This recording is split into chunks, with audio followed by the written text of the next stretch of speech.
మా ప్రతిపక్ష పార్టీ మాజీ మంత్రులైనప్పటికి కూడా వాళ్ళకి చట్టపరంగా ఇవ్వాల్సినటువంటి అన్ని అవకాశాలు ఇస్తున్నటువంటి రాజ్యాంగబద్ధంగా రాజ్యాంగాన్ని గౌరవించేటువంటి ప్రభుత్వం ఈ ప్రభుత్వం.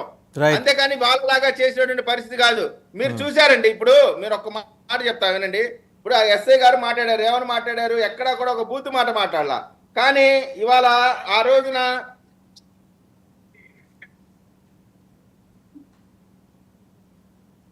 వినపడుతున్నా సార్? వినపట్ల వాయిస్ పెట్టలా మీరు పవర్లో ఉన్నారు, వాయిస్ ఉండాలండి.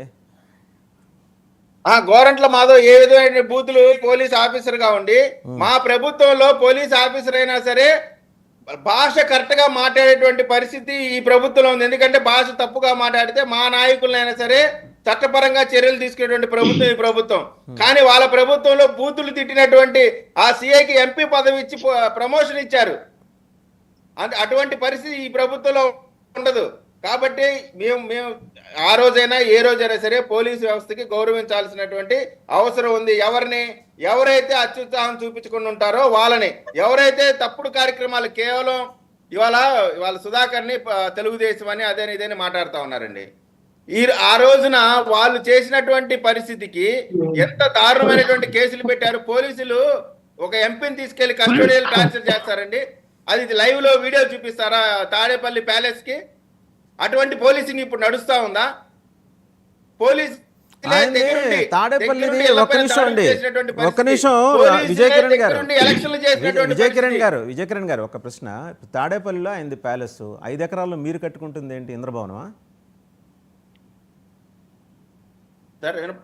5 ఎకరాల్లో మీరు కట్టుకుంటున్నది ఏంటి? నిన్న భూమి పూజ చేశారు కదా అట్టహాసంగా, అది ఇంద్రభవనమా? 5 ఎకరాల్లో కడుతున్నారు కదా. కట్టినాక చూద్దరు రండి, అది ఇంద్రభవనం ప్యాలెస్ మీకు తెలుసుది కదా.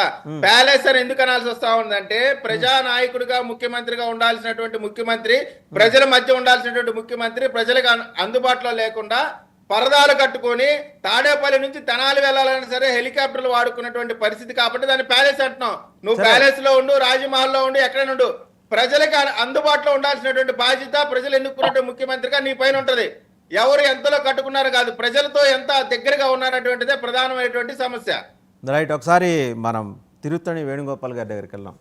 జనసేన నాయకులు వేణుగోపాల్ గారు మొత్తం శాంతం చూస్తున్నారు జరుగుతున్న డెవలప్మెంట్స్. లా అండ్ ఆర్డర్ విషయంలో మీ పార్టీ స్టాండ్ ఏంటండి? ఎందుకంటే లా అండ్ ఆర్డర్ మిజరబుల్గా అక్కడ ఫెయిల్ అయింది అనేది ఏది జగన్మోహన్ రెడ్డి గారి పర్యటన సందర్భం అక్కడ చూసాం.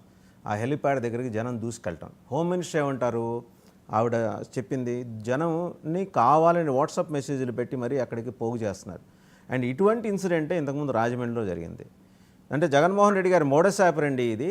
మామూలుగా క్రిమినల్ మైండ్ సెట్ వల్ల ఆయన అలా చేసుకుంటూ వస్తున్నారు. ఎక్కడికి వెళ్ళినా మాబుని అలా తీసుకెళ్ళటం. వెనకటికి మధ్యయుగాల్లో ఆటవిక సమాజాలు ఉంటాయి కదా, జగన్మోహన్ రెడ్డి గారు ఆ సంస్కృతిని మళ్ళీ ఇక్కడ తిరిగి తీసుకొస్తున్నారు.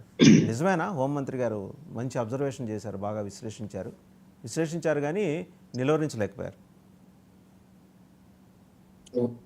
వాసుదేవన్ గారు, మీకు అదేవిధంగా ప్యానెల్లో పాల్గొంటున్న నాయకులందరికీ, ప్రేక్షకులందరికీ శుభోదయం, నా నమస్కారం. వాసుదేవన్ గారు, ఈరోజు వైఎస్ఆర్సీపీ నాయకులు కానీ వైఎస్ఆర్సీపీ అధ్యక్షులు కానీ ఏదైతే దెయ్యాలు వేదాలు వల్లిస్తున్నట్టు ఈరోజు నీతులు చెప్తున్నారు. అదే పోలీసుల్ని అదే అడ్డం పెట్టుకొని ఏ విధంగా ప్రతిపక్ష నాయకుల్ని బూతులు మాట్లాడించారు, అదే విధంగా ప్రతిపక్ష నాయకుల్ని కేసు కార్యకర్త నుంచి లీడర్ల వరకు చంద్రబాబు నాయుడు వరకు ఏ విధంగా జైల్లో పెట్టారో చూసాము. మళ్ళీ ఈ రోజు వాళ్ళు పోలీసుల గురించి మేము బట్టలు ఓటు తీస్తాము, అది తీస్తాము అని మాట్లాడుతున్నారు.